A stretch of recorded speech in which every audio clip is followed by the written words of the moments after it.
The cabin door of a multi-million-dollar aircraft is a gateway. For most, it's a path to a destination. For Eleonora Vance, it was a trap door into humiliation. She wasn't just any passenger in seat 2A, she owned a significant piece of the logo painted on the tail fin. But the woman screaming at her and the flight attendant pulling at her arm saw something else. They saw a black woman who didn't look like she belonged in first class. They were about to learn that assumptions are not just rude, they are catastrophic. The first-class cabin of Aura Airlines Flight 88, non-stop from LAX to JFK, was designed to be a sanctuary. It was a hushed world of brushed aluminum, complimentary champagne, and the polite artificial smiles of the senior cabin crew. For Eleonora Nora Vance, it was supposed to be a 5-hour reprieve. She had just closed a brutal 3-week negotiation in Singapore, routed through LA. She was the co-founder and chief experience officer of Aura Airlines. But today, she was just a tired passenger. She was dressed in her anonymous travel gear, simple black Lululemon leggings, an oversized cashmere sweater, and expensive but unmarked Veja sneakers. Her hair was pulled back in a neat bun, and her only accessory was a well-worn copy of a new sci-fi novel. She was in seat 2A, the window bulkhead. She had designed this seat herself, meticulously arguing with the engineering team over the precise angle of recline. She had just settled in, her shoes off, her noise-cancelling headphones in, but playing no music, when the storm arrived. The storm's name was Carolyn Baxter. Carolyn blasted into the first-class cabin like a pressure wave.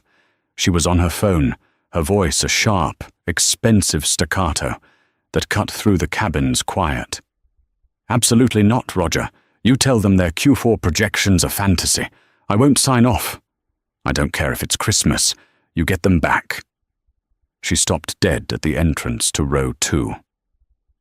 She looked at Nora, who was observing her over the top of her book. Carolyn's face, tight from what looked like recent cosmetic work, curdled. She snapped her fingers, not at a flight attendant, at Nora. Nora blinked, slowly, and took off her headphones. "Can I help you?"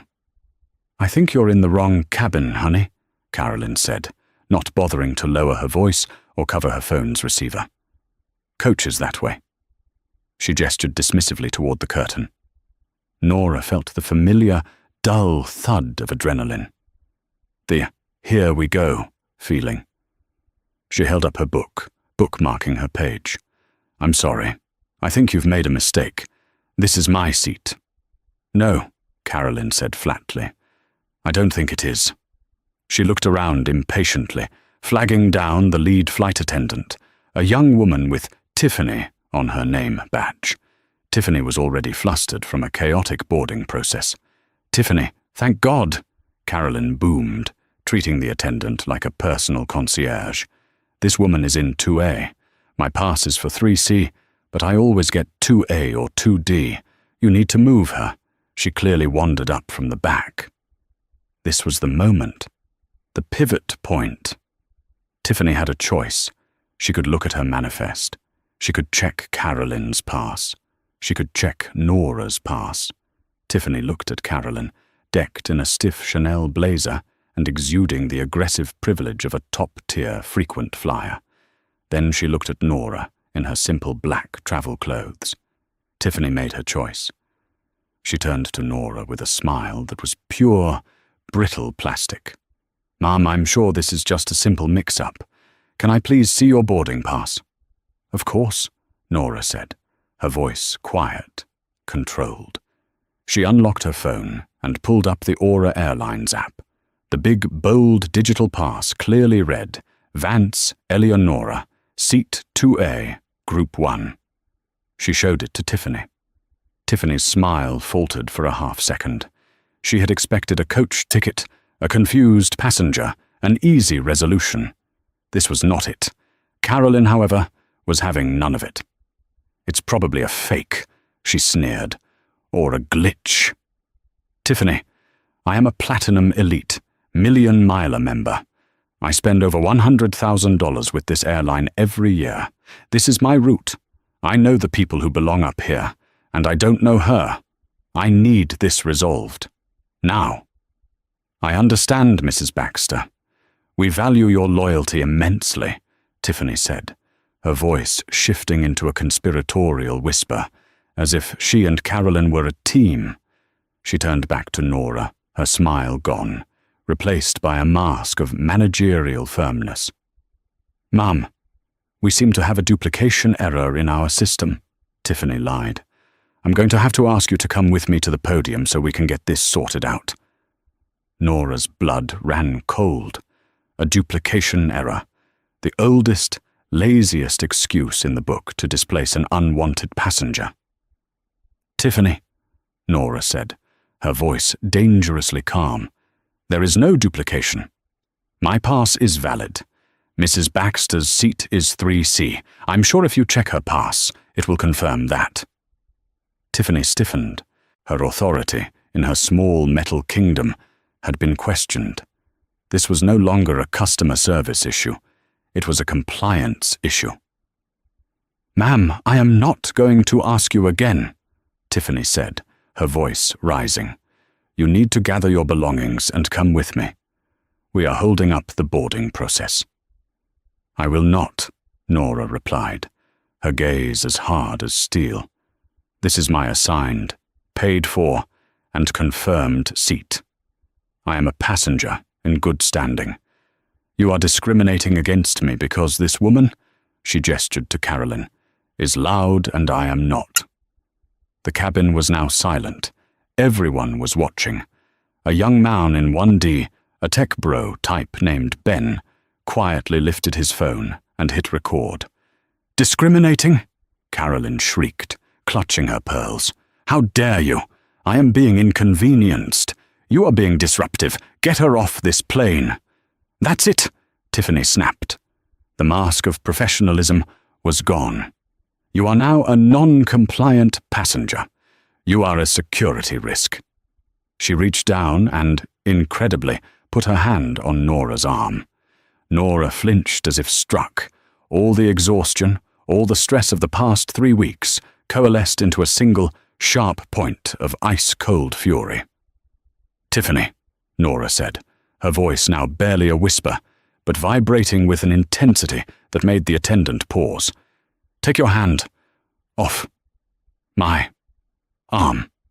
I'm calling the gate supervisor, Tiffany said, grabbing her intercom. We have a hostile passenger in 2A. We need removal. Hostile, Nora said, incredulous. I am sitting here, reading a book. You're creating a scene. A few minutes later, Mark Jenkins, the gate supervisor, lumbered onto the plane. He was a man drowning in paperwork and delays. He saw a fuming platinum flyer, Carolyn, a stressed-out flight attendant, Tiffany, and a black woman, Nora, who was sitting stone-faced, refusing to move. He didn't ask questions. He didn't investigate. He saw the path of least resistance. Ma'am, Mark said to Nora, his voice full of forced, weary authority. I'm Mark Jenkins, the station supervisor. We need you to deplane, now. On what grounds? Nora asked. You are delaying the departure of this flight.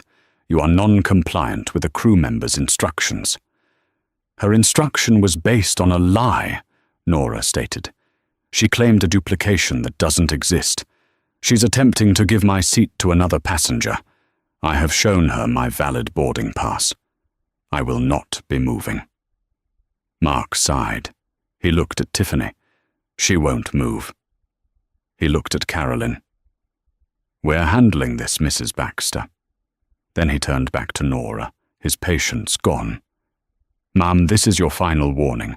Either you walk off this plane, or you will be removed. Nora Vance looked him in the eye. I built this airline on the principle that customer experience is everything. And you, Mark, and you, Tiffany, have just failed on every conceivable level. Do not touch me.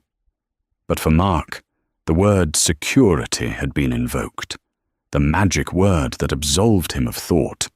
He gestured to the 2 airport police officers who had followed him onto the jet bridge. "She's refusing," he said. The officers boarded. They were big men, and their presence sucked the remaining air out of the cabin. "Ma'am, you have to come with us," the first officer said. "I have done nothing wrong," Nora said, her voice shaking slightly for the first time. Not with fear, but with a profound, bone-deep humiliation. "Last chance," the officer said. Nora gripped her armrests. "This is my seat." The officer grabbed her left arm, the other grabbed her right, and in the hushed, horrified silence of the first-class cabin, with Ben's phone recording every second, they began to pull. Nora didn't scream. She didn't fight. She went rigid. They had to haul her, physically, out of the custom-designed seat she herself had approved. They dragged her past a smugly triumphant Carolyn Baxter. They dragged her past a pale but righteous-looking Tiffany. They dragged her through the galley and off the jet bridge, her shoes left behind, her novel tumbling into the aisle. As they pulled her into the terminal, Nora Vance finally spoke, her voice echoing in the jet bridge. "You have all just made the biggest mistake of your lives." Yeah, Mark muttered, watching her go. "Tell it to the judge." He turned back to the plane. "Tiffany, get Mrs. Baxter settled in 2A. Let's close this door. We're already 30 minutes behind." Nora was marched into the terminal gate area. She was disoriented, her dignity stripped bare. Passengers in the crowded B-level terminal of LAX stared. They saw a disheveled black woman, missing one sneaker, being held by the arm by 2 airport police officers. They saw a problem, a threat, a criminal. Mark Jenkins, the supervisor, followed them out, brushing his hands together as if finishing a dirty job. "Okay, officers, she's all yours." She was non-compliant and delaying a federal aircraft. He said the words with a practiced, rote detachment. "Ma'am, we need you to come with us," the first officer said, his voice firm but not unkind. He was just doing his job. "We need to see your identification." "It's on my phone," Nora said, her voice a low, tight rasp. "Which is in my hand. If you would be so kind as to let go of my arm, I can retrieve it." The officer released her. Nora's hand was shaking, not from fear, but from a surge of adrenaline so potent it made her nauseous. She ignored the dozens of eyes on her. She ignored the snickers from a group of teenagers. She calmly unlocked her phone. She didn't open her ID. She opened her contacts. "Ma'am, I need your ID, not a phone call," the officer said, stepping closer. "You will want to wait for this," Nora said, holding up one finger. She scrolled to D. David Friedman, Chief Counsel. She hit the call button. It was 5:30 p.m. Pacific Time. David Friedman was on the 405 freeway, in gridlock traffic, listening to a podcast about mergers and acquisitions. His car's Bluetooth chimed. He glanced at the dash. Eleonora Vance. He frowned. Nora never called him directly, unless it was a 5-alarm fire. She was supposed to be on her way back from the Singapore trip, offline, sleeping on a plane. He thumbed the accept button. "Nora, what's wrong? Are you okay? I thought you were in the air." "David," Nora's voice came through, and it was a voice he had never heard before. It was flat, cold, and vibrating with pressure. "This is Eleonora Vance. I am at gate 77A at LAX. I have just been forcibly and physically removed from my seat on Flight 88 by your gate supervisor, Mark Jenkins, and your lead flight attendant, Tiffany." David Friedman's blood turned to ice. He slammed on his brakes, earning a furious honk from the Prius behind him. "What?" he stammered. "I am currently in the terminal, surrounded by 3 of your passengers filming me. and in the custody of 2 LAX airport police officers. You have exactly 60 seconds to explain to me what happens next before I call Robert, and my next call after that is to the New York Times. Robert Sterling, the CEO. Nora, Nora, David said, his mind unable to process the words. Flight 88, seat 2A. He knew her travel schedule. He knew 2A was always blocked for her or Robert. Yes, David, Nora said. They gave my seat to another passenger who looked the part more than I did. I was dragged, physically dragged, off the plane. Now, 60 seconds. Go. Don't move, don't say anything. I'm handling it, David shrieked, fumbling for his own phone. He put Nora on mute. His fingers flew. He called the Airline's Global Operations Center, the Nerve Center in Dallas. He used a code that bypassed the queue. This is Friedman. Code red. Ground stop flight 88 at LAX. Ground stop it now. No one moves. No one gets off. No one closes a door. Get me the station manager, Alan Price, on the line. Get me the captain. Get me Robert Sterling. Now. Back on Flight 88, the victory was sweet. The jet bridge door was still open, but the final passengers were aboard. Carolyn Baxter was comfortably settled in seat 2A. Tiffany, her face flushed with triumph, came over with a glass of champagne.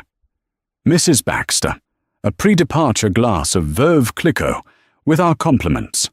We apologize profusely for that disturbance. Carolyn took the glass, her smile thin and victorious. Thank you, Tiffany. It's just so rare to see staff willing to handle a situation these days. That woman was clearly unstable. You did the right thing. We always protect our most valued customers, Mrs. Baxter, Tiffany said, preening. In seat 1D, Ben, the tech bro, stopped recording. He had 10 minutes of gold. He had Nora's polite refusal. He had Carolyn's insults. He had Tiffany's escalation. He had Mark's arrival.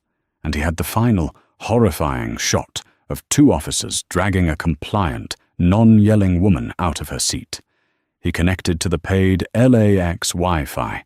He titled the video, Airlines forcibly drags black woman from first-class seat for a white passenger.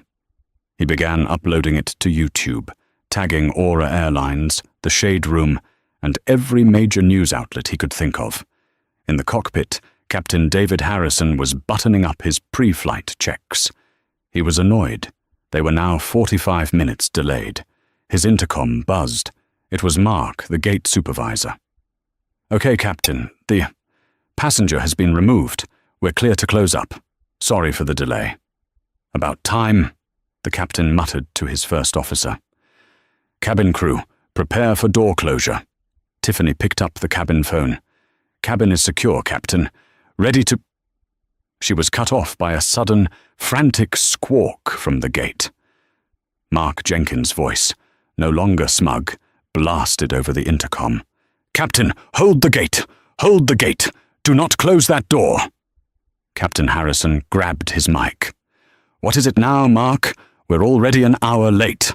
Simultaneously, Mark's personal radio on his hip exploded to life, with a voice that made his blood run cold. It wasn't the shift manager.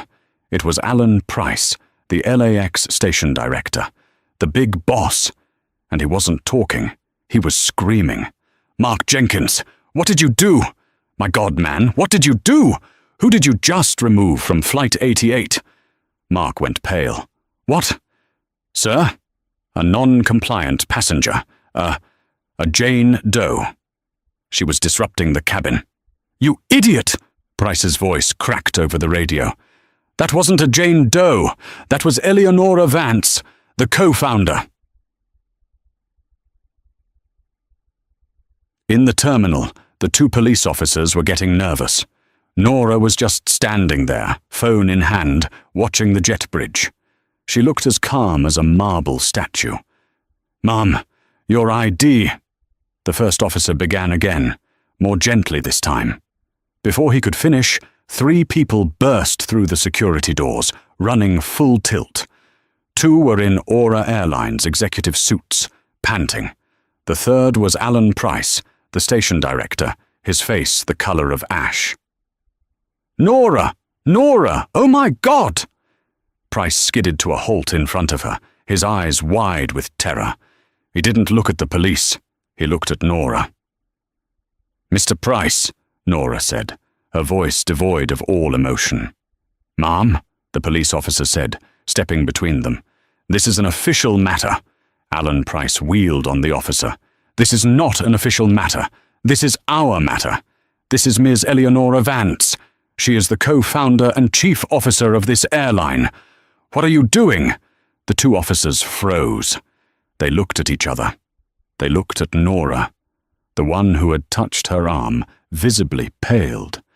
We were called for a non-compliant passenger removal, sir," the officer stammered.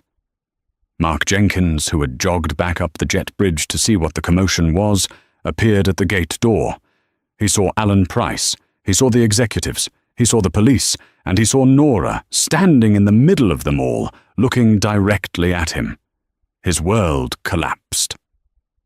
Nora's phone chimed, a text from David Friedman. "CIO is on the line. He's patching into the aircraft's comms system. He wants to talk to the crew, and he wants you to walk back on that plane. The choice is yours." Nora took a deep breath. She looked at Mark, his face a mask of dawning, sickening horror. She looked at Alan Price, who was sweating through his suit. "I want my shoe," she said. In the chaotic gate area, all eyes were fixed on the small group by the podium. Nora's demand hung in the air, sharp and clear. "I want my shoe."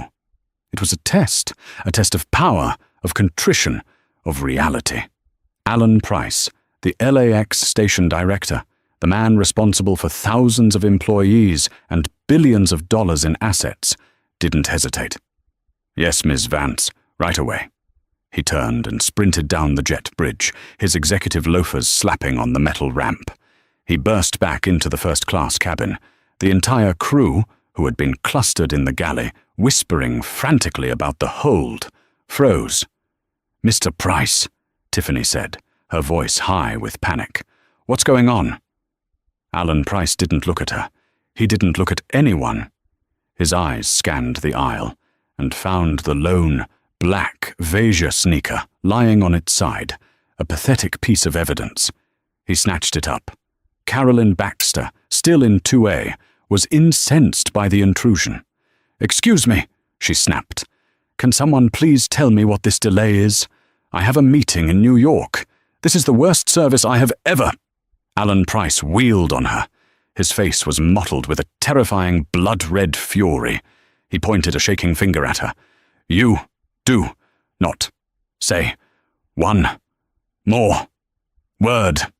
His voice was so venomous, so unlike the polished corporate tone she was used to, that Carolyn physically recoiled. She snapped her mouth shut. Price spun and ran back off the plane. He emerged onto the jet bridge, panting, and stopped in front of Nora. The police officers had backed away, forming a respectful distance. They were no longer law enforcement. They were witnesses. Mark Jenkins, the gate supervisor, was visibly shaking, his face the color of old oatmeal. And then Alan Price did something that cemented the new reality. He bent down on one knee, a corporate knight, apologizing to his queen, and held out the sneaker. "Miss Vance," he panted. I am so sorry." Nora looked down at him, then at the shoe. She took it from his hand. She did not rush. She calmly slipped her foot into it, adjusted the tongue, and tied the laces. Each second of the mundane action was a turn of the screw. She was in complete control. When she finished, she stood up straight and finally looked at Mark Jenkins. Mark visibly flinched. "Ms. Vance, please," he stammered. I had no idea." Nora took one step toward him, and he took one step back. "You had no idea what, Mark?" she asked, her voice dangerously soft. that I was a co-founder, or that I was a human being deserving of basic dignity. Which one of those facts would have changed your actions today? Mark had no answer. He just opened and closed his mouth, a fish gasping for air. I was just following procedure, he whispered. You were the procedure, Nora corrected him. You made a choice. You heard a complaint from one passenger, and you looked at me, and you made a choice. She turned away from him, her dismissal more complete than any firing. She looked at Alan Price, who was now standing, his hands clasped, awaiting judgment. Is the aircraft secure? Nora asked. Yes, Miss Vank. He was cut off by a sharp click from the speakers all around them at the gate. And simultaneously, inside the aircraft, every PA speaker came to life. A new voice filled the air. It was not the captain. It was not the gate. It was a voice broadcast from a speakerphone in the Dallas Operations Center, patched through by a frantic David Friedman. A voice that was crisp, powerful, and echoing with a rage that had been chilled to absolute zero. This is Robert Sterling. I am the Chief Executive Officer of Aura Airlines. In the first-class cabin, Tiffany, who was trying to explain to the other attendants what was happening, froze. Her hand went to her mouth. In seat 2A, Carolyn Baxter's eyes widened. She knew that name. Everyone knew that name. In seat 1D, Ben, who had been pretending to read, slowly and deliberately raised his phone and hit record again. We are currently holding this aircraft at the gate. Robert's voice boomed through the cabin. Due to a catastrophic failure of customer service and, frankly, of basic human decency. A few moments ago, a member of our senior cabin crew, assisted by our gate supervisor, unlawfully removed a passenger from this flight. In the galley, Tiffany let out a tiny, strangled sound. She backed against the beverage cart, her knees buckling. They did this, Robert continued, his voice sharp as a razor, at the behest of another passenger who felt entitled to a seat that was not hers. Our staff claimed a duplication that did not exist. They bypassed de-escalation. They bypassed protocol. They bypassed common sense. They escalated a situation, and they put their hands on and forcibly dragged a woman from her confirmed, paid-for seat. Carolyn Baxter was no longer annoyed. She was terrified. She stared at the complimentary champagne in her hand as if it were poison. She suddenly, desperately, wished she was in her assigned seat, 3C. The passenger they removed, Robert's voice dropped, becoming heavier, was Ms. Eleonora Vance. A collective gasp from the three other flight attendants. One of them whispered, Vance? The Vance? For those of you who do not know that name, Robert Sterling's voice thundered. I suggest you learn it. She is my co-founder. She is the Chief Experience Officer of this company. She is the reason your seats recline to 180 degrees. She is the reason you have a loyalty program at all. She is Aura Airlines. Tiffany began to sob, not loudly, but in small, gulping, horrifying gasps. She slid down the wall of the galley and sat on the floor, her carefully constructed world shattered. Carolyn Baxter's face was a mask of pure, unadulterated horror. The blood drained from it. She looked at the cockpit. She looked at the galley. She looked at the cabin door. She was trapped. The woman she had dismissed, the woman she had told to go to coach, the woman she'd had removed, owned the entire company. Robert's voice concluded. Captain Harrison, you are to stand by. The passenger is returning to her seat. And Tiffany, and Mark. You will be met by airport security, who will escort you from the premises. Your employment is terminated, effective immediately. We will see you in court. The intercom clicked off.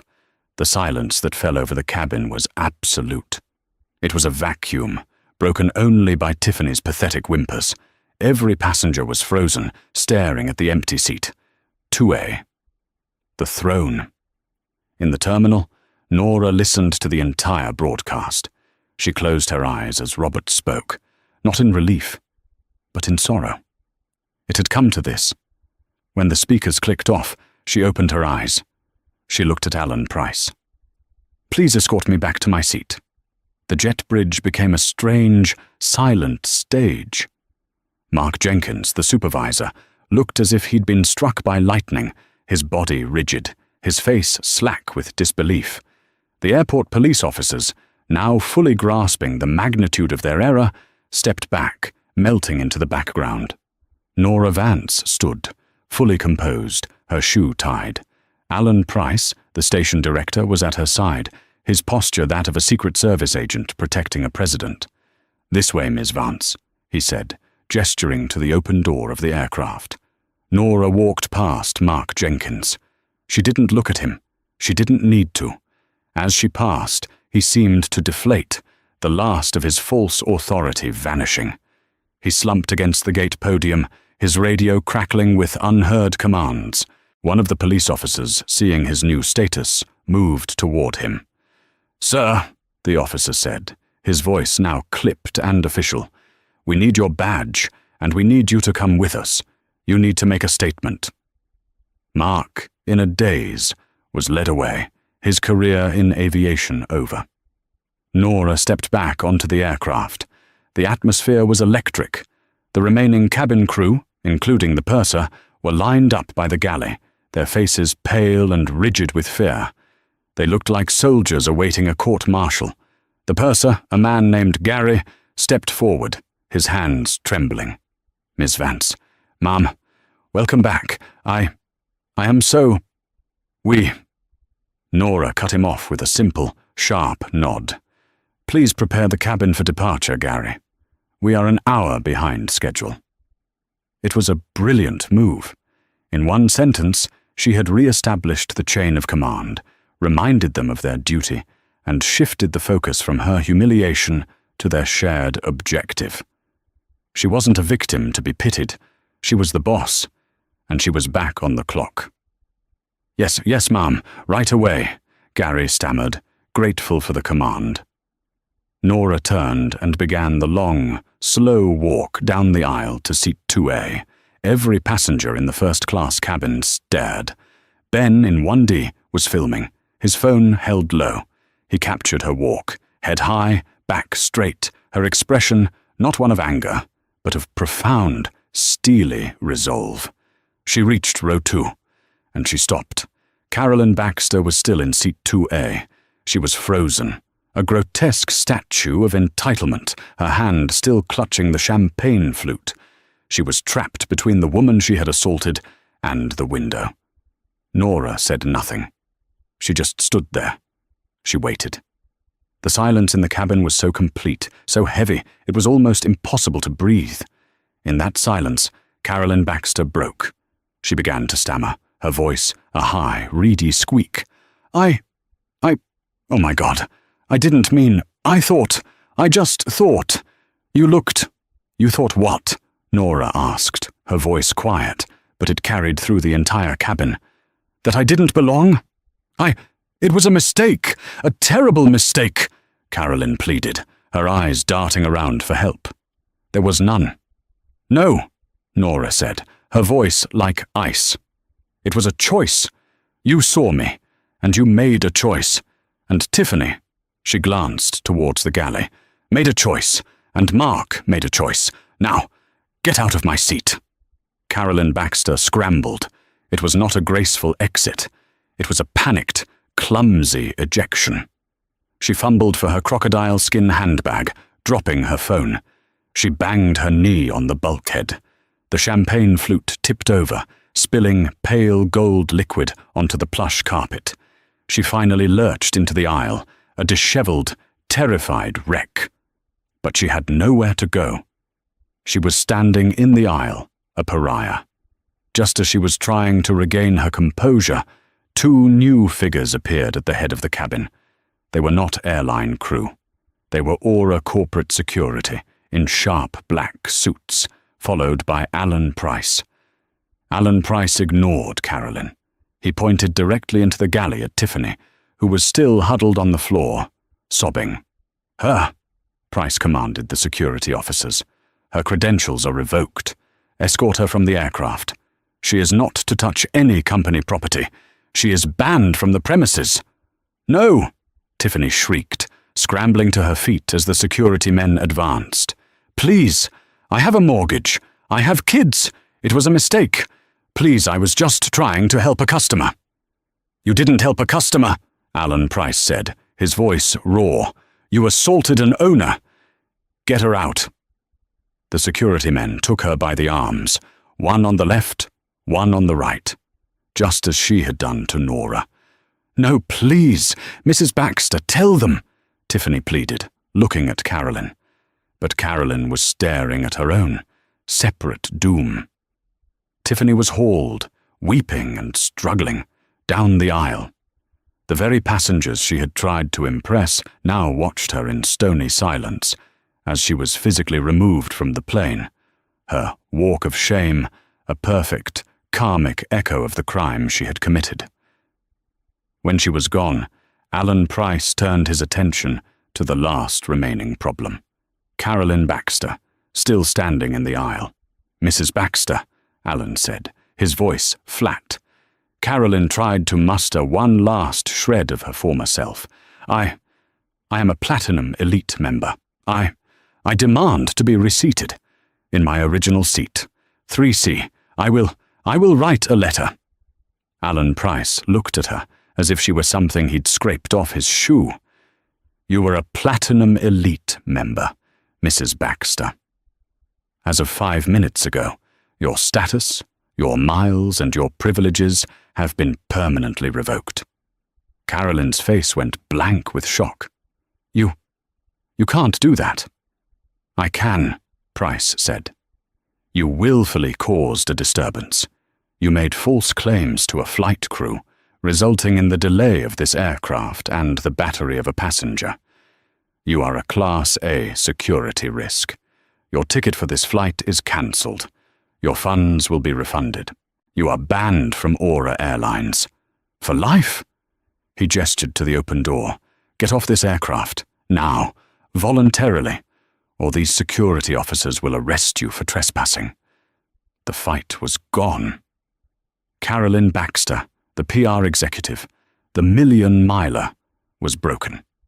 With a choked sob, she grabbed her handbag and stumbled, blinded by tears, down the aisle and off the plane, her humiliation complete.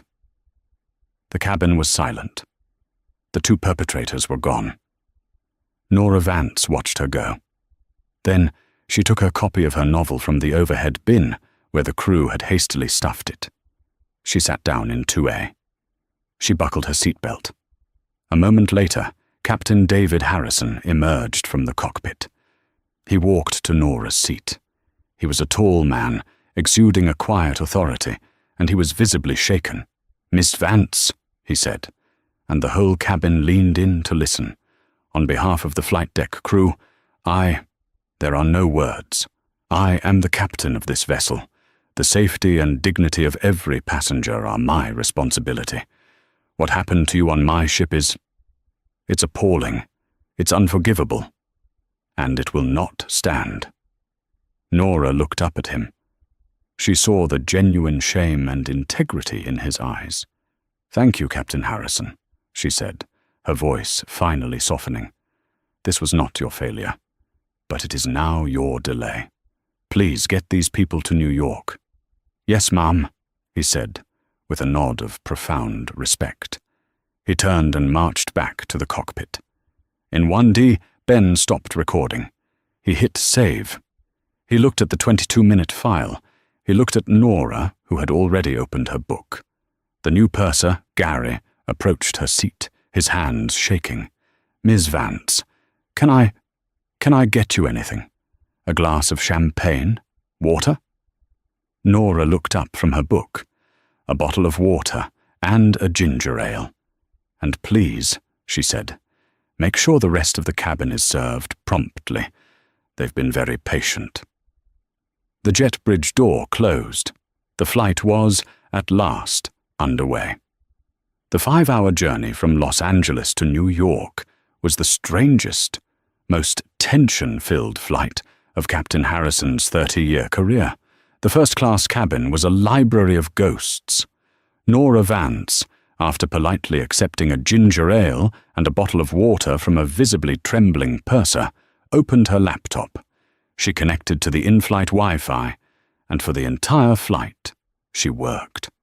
She was not a victim. She was a general. She typed with a silent, furious rhythm, her face illuminated by the glow of the screen. She was on a video call, with her headphones in, with Robert Sterling and David Friedman for the first hour, planning the response. She was drafting memos. She was, in real time, handling the crisis she herself was at the center of. The remaining flight attendants moved through the cabin on eggshells. They were exquisitely polite. Every sir and ma'am was delivered with a strained, fearful precision. They avoided row 2 as much as possible, only approaching when Nora summoned them with her call button, which she did exactly once, to ask for a pen. The other passengers were silent, but their phones were active. They kept stealing glances at Nora, who sat like a queen in her reclaimed throne, oblivious to them, her focus absolute. They were all texting, emailing, and posting. "You will not believe what I am seeing on Aura Flight 88. But they were all secondary to Ben in 1D. Ben, the tech bro, had a top-tier Wi-Fi package. His first video, the 10-minute one, titled "Aura Airlines Forcibly Drags Black Woman from First-Class Seat for a White Passenger," had finished uploading just before the cabin door closed. It hit the internet like a missile. By the time Flight 88 was over the Rocky Mountains, the video had 500,000 views. By the time it crossed the Mississippi River, it had 3 million. The tags had worked. Aura Airlines' Twitter, now X account, was a smoking crater. The first wave of comments was pure, unadulterated rage. "This is disgusting at Aura Airlines. Firing everyone involved now. Just cancelled my Aura credit card, so flying while black. That poor woman, and that horrible Karen in 2A. Find her." Aura's PR team, caught completely flat-footed, issued a pre-written, corporate-approved statement. "We are aware of the incident on Flight 88 and are actively investigating the situation. Aura Airlines has zero tolerance for discrimination of any kind." This statement was like pouring gasoline on a forest fire. The internet tore it apart. "Investigating? We all saw the video. Fire them." Then, somewhere over Ohio, Ben unleashed his second weapon. He had been editing the footage. He uploaded his 22-minute director's cut. He titled this one, "Karma Update. The woman they dragged off Flight 88 was the airline's Keo founder." This was the explosion. The story changed instantly. It was no longer just a tragedy. It was a saga. It was a story of hubris and comeuppance. It wasn't just racist airline. It was employees and passenger mess with the wrong woman. The internet went insane. This is the greatest plot twist of all time. The way the CEO fired them over the PA system. I am living for this. That Carolyn woman in 2A, her face when she realized, OMG, someone find this Carolyn.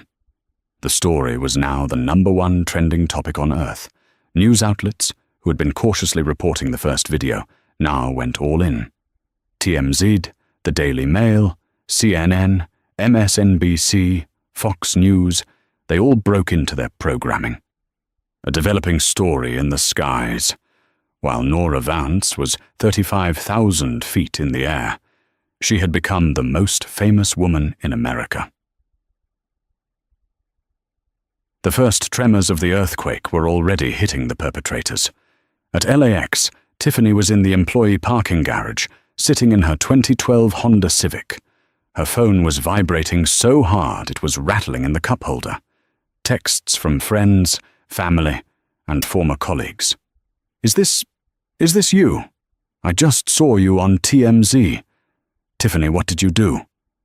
She watched the video, her hand over her mouth, and saw herself, not as a hero, but as a villain. She saw her own sneer, her own hand reaching for Nora. She was unemployable. She was a pariah. Mark Jenkins was still at the LAX police station. What started as a witness statement had turned into something far more serious.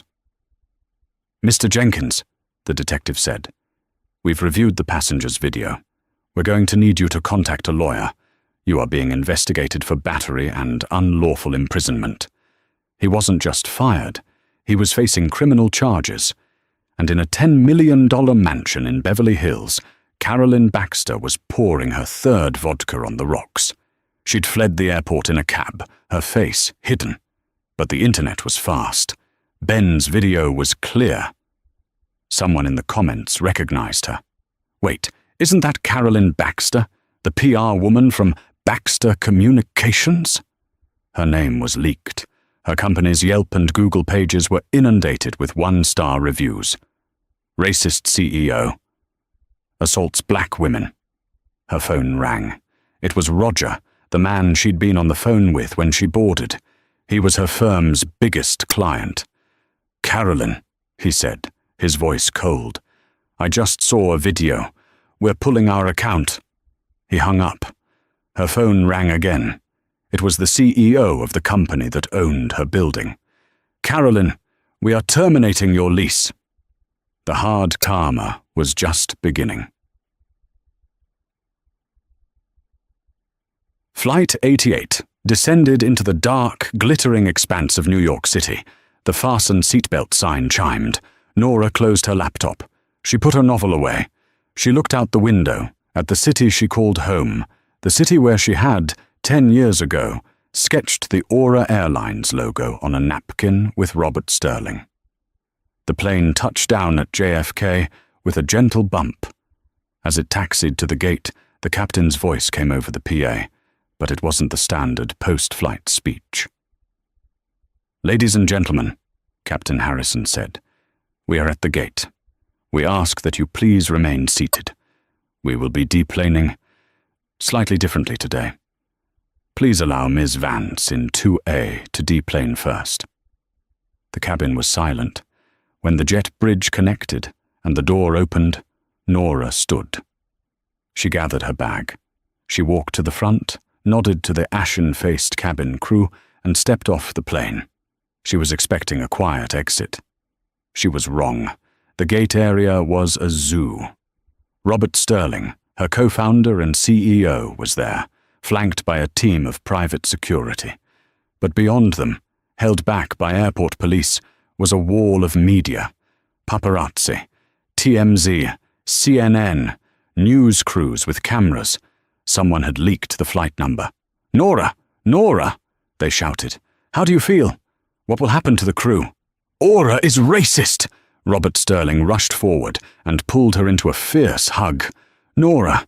My God, I'm so sorry. I scrambled. Nora hugged him back, but she was watching the media storm over his shoulder. Her expression was grim. It's okay, Robert, she said, pulling back. But we have work to do. A lot of work. She turned, flanked by security, and began to walk. The cameras flashed, turning the terminal into a strobing, chaotic nightmare. She didn't hide her face. She looked directly into the cameras, her face a mask of dignified, exhausted resolve. She was no longer just a co-founder. She was a symbol. The 24 hours following the landing of Flight 88 were a corporate inferno. Aura Airlines' stock was in a nosedive. Robert Sterling and Eleonora Vance, now the face of a national scandal, called an emergency press conference. The room was a sea of flashing cameras. Robert, looking grim, spoke first. Yesterday, Aura Airlines failed. We failed on a human level, a procedural level, and a moral level. We offer our profound, unreserved apology to my partner, Eleonora Vance." Then Nora stepped up to the podium. She was not the disheveled passenger from the video. She was in a sharp, dark blue power suit, her authority absolute. "Good morning," she said, her voice steady. "What happened to me was not an incident. It was a symptom. It was the predictable and ugly result of a culture that allows implicit bias to go unchecked. My humiliation will not be a 24-hour scandal. It will be a catalyst. We will fix this, and I will personally oversee it." She didn't take questions. She had delivered her verdict. But behind the scenes, the hard karma was already in motion, swift and brutal. For Tiffany Larson, the lead flight attendant, the CEO's mid-air termination was just the beginning. She woke up to find her face plastered on tabloids with the headline, "AIR Head." Ben's video, now with over 100 million views, was her legacy. She was a global meme for racism and incompetence. She was unemployable. No airline would touch her. A week later, the Los Angeles District Attorney's Office formally charged her with 1 count of battery and 1 count of false imprisonment, using the video as its primary evidence. To complete her ruin, Aura Airlines' legal team filed a $10 million civil suit against her for intentional damage to brand reputation. She lost her job, her reputation, and her freedom. She declared bankruptcy within 6 months. Mark Jenkins, the gate supervisor, fared no better. As a manager, his culpability was deemed even greater. He was charged alongside Tiffany, but his true downfall was professional. He appealed to his union, citing his 22 years of service. The union, after reviewing the video of him lying to the police, dropped him. Then came the kill shot. The FAA revoked his security and operational clearance. Without it, he couldn't even work as a baggage handler. His career in aviation was over, vaporized in the 5 minutes he chose to believe a bully over checking a manifest. The $10 million civil suit from Aura ensured he would spend the rest of his life paying for that choice, his pension and savings wiped out by the judgment. But the hardest karma was reserved for Carolyn Baxter. She thought her wealth and status made her untouchable.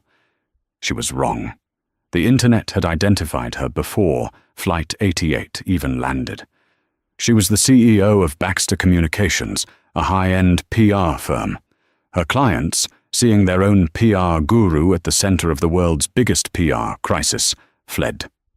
By 9:00 a.m. the next morning, her company had lost 100% of its clients. Her staff quit en masse. But Aura wasn't finished. On behalf of both the corporation and Nora Vance personally, the legal team filed a $50 million lawsuit against her for defamation, tortious interference, and intentional infliction of emotional distress. The airline's lawyers argued her actions were the sole, malicious catalyst for the entire disaster. Carolyn's legal battles destroyed her. She was forced to sell her $10 million Beverly Hills mansion to pay her lawyers. She lost. The jury, seeing the video of her smug, victorious face, awarded the full amount. The Queen of 2A was bankrupted, a social pariah, a woman who had leveraged her privilege one last time, only to discover she had done it to the one person on Earth who owned the plane. The fall of Tiffany, Mark, and Carolyn was a global spectacle, a modern-day morality play devoured by millions.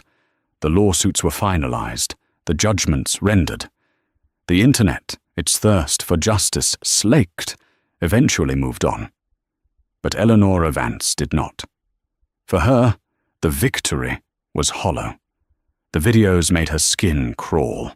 The fact that her employees, her people, had been so quick to dehumanize her was a personal, structural failure. The fact that a passenger felt so empowered to demand another human's removal was a sickness. The hard karma was just the consequence. It was not the solution. Nora, with the full, terrified backing of her board of directors, grounded herself. She didn't fly for 6 months. Instead, she went to work. She took the catastrophe and, as she had promised, turned it into a catalyst.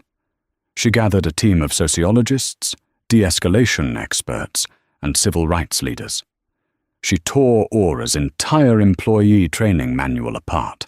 She threw it out, and she started from scratch. 1 year after the incident, Aura Airlines unveiled the Vance Initiative. It was not a diversity seminar. It was not a 2-hour webinar. It was a complete, top-to-bottom, multi-million-dollar cultural overhaul. 1. The 2A Protocol, a new, ironclad rule. A customer's valid boarding pass was treated as an absolute, inviolable contract. No passenger could ever be removed for a duplication error unless a supervisor had physically verified the duplication at the podium. A conflict between 2 passengers would never result in a removal unless a direct, physical threat was made. 2. Bias recognition training. Every single Aura employee, from the CEO down to the baggage handlers, was required to pass a rigorous 40-hour in-person course on implicit bias, conflict de-escalation, and cultural humility. It was led by the experts Nora had hired. Passing it was not optional. It was a condition of employment. 3. The empowered employee. The new system was designed to protect employees from passenger bullying. A new policy, broadcast on the Aura website, stated that any passenger who was abusive, discriminatory, or made threats toward staff or other passengers would be subject to immediate, permanent banning. It gave crew members the power to shut down a Carolyn Baxter before she could escalate. 4. The blind review. Nora implemented a system where passenger complaints about staff and staff complaints about passengers were initially reviewed with all names, genders, and racial identifiers redacted. This forced managers to judge the incident, not the people. The Vance Initiative was painful. It was expensive. The airline lost some old guard employees who didn't want to be told how to think. But the airline that emerged was stronger, more resilient, and built on a foundation of genuine respect. 2 years after the incident, Nora Vance was on a flight, Aura 88, LAX to JFK. She was in seat 2A. The purser, a young man who had been through the initiative, was greeting passengers.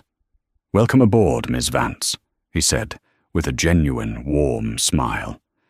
"It's an honor to have you." "It's good to be here, David," she said, knowing his name. The flight was peaceful, but as they were descending into JFK, a commotion came from the main cabin. A man was yelling at a flight attendant, jabbing his finger in her face, furious that she had asked him to put his oversized bag under the seat. "This is ridiculous," he shouted. "I'm a platinum member. Do you know who I am?" Nora unbuckled her seatbelt. The new purser, David, was already there. He didn't touch the passenger.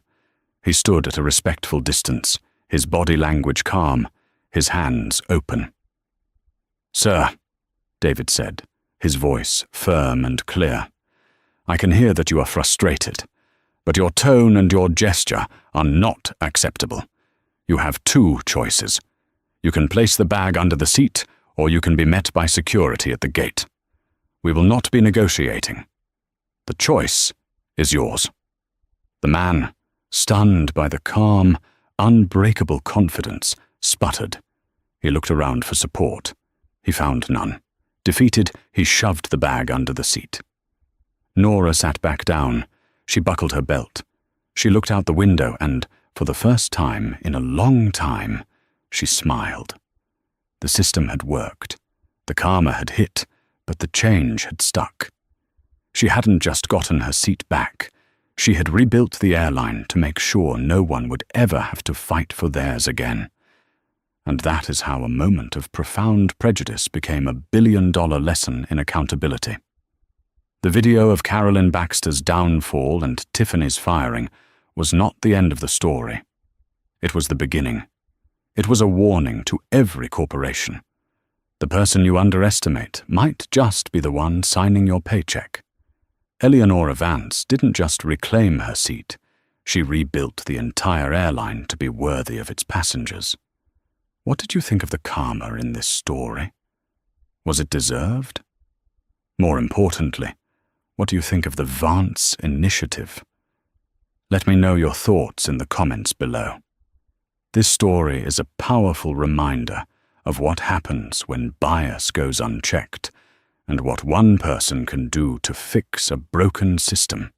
If you want more true life stories of drama, karma, and incredible plot twists, make sure to like this video, share it with someone who needs to hear it, and subscribe to the channel. Don't forget to click that bell so you never miss a single story.